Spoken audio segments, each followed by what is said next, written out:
Hi, my name is Ben from Vancouver Carpenter, and today I'm going to teach you how to pre-fill your joints before taping drywall with paper tape. First off, what is pre-fill? Pre-filling is what I do to all butt joints and any gaps in the drywall prior to taping. So what's a butt joint? A butt joint is where the two factory ends of the drywall meet, like this. A factory joint is where the two recessed edges of the panel meet. And so you have a gap to fill there. So that makes a nice flat joint. And then you have inside angles, anywhere you have the 90-degree intersection of an inside corner.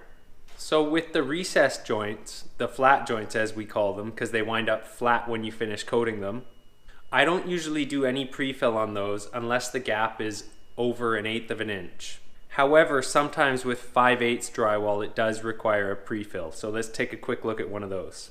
On this 5/8 drywall, for example, the factory edge is so round that it actually creates a gap that needs to be filled.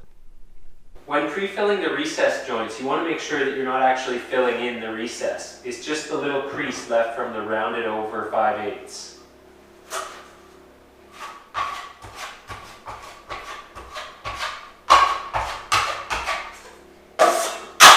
You can use a knife or a trowel. In this case, I'm using taping mud. You can use taping or all-purpose to do this, or quick set if you're good with it. But I recommend using something you can sand easily if you're a novice. So now when I take this off, I'm going to be pushing really hard and making sure to get all that extra stuff out of there. And I'm even going to angle my knife.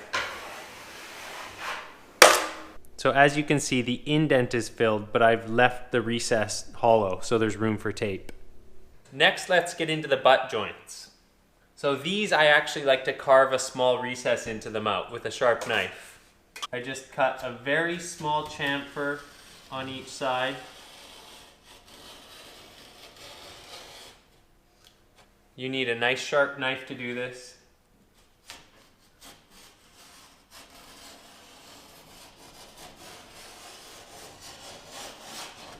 Now let's take a closer look at that. As you can see, I've put a little 45 on each one, just a very small one.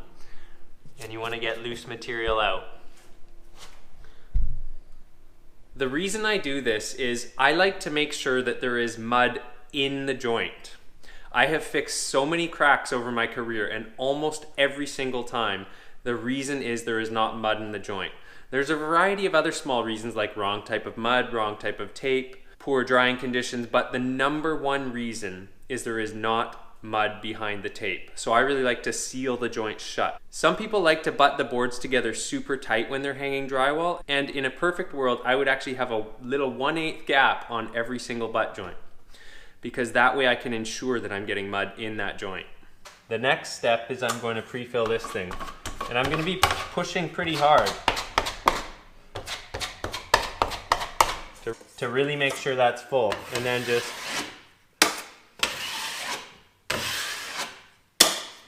so I've taken all the material off and only left what I needed to pre-fill.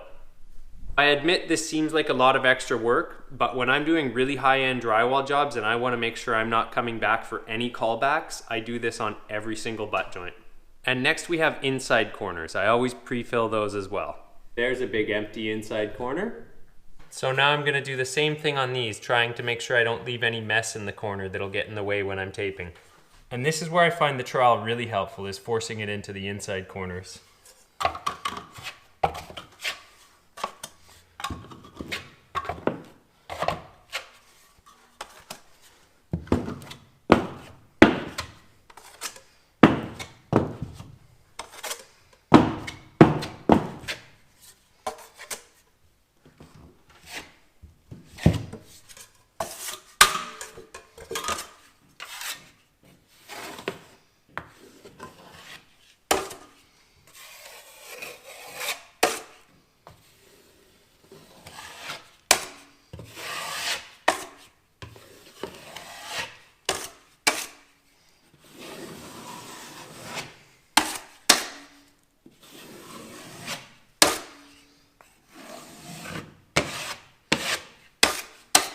So as you can see, I've filled the corners.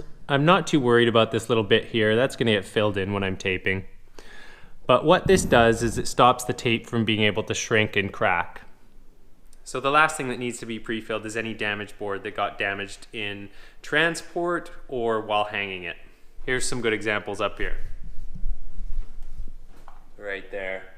And then we've got some big gaps from the hanging. Now this gap's so big that I would use Quickset because Quickset won't shrink. And I would also use Quickset on this because with the really large gaps, the air drying mud like taping or all-purpose takes forever to dry. So with Quickset, it's not going to dry quicker, but it's going to set up and not shrink. So that's a very basic rundown on what I like to do with pre-fill before taping with paper tape. And now that you know what you need to do for your basic prep work, I hope there's some happy taping ahead.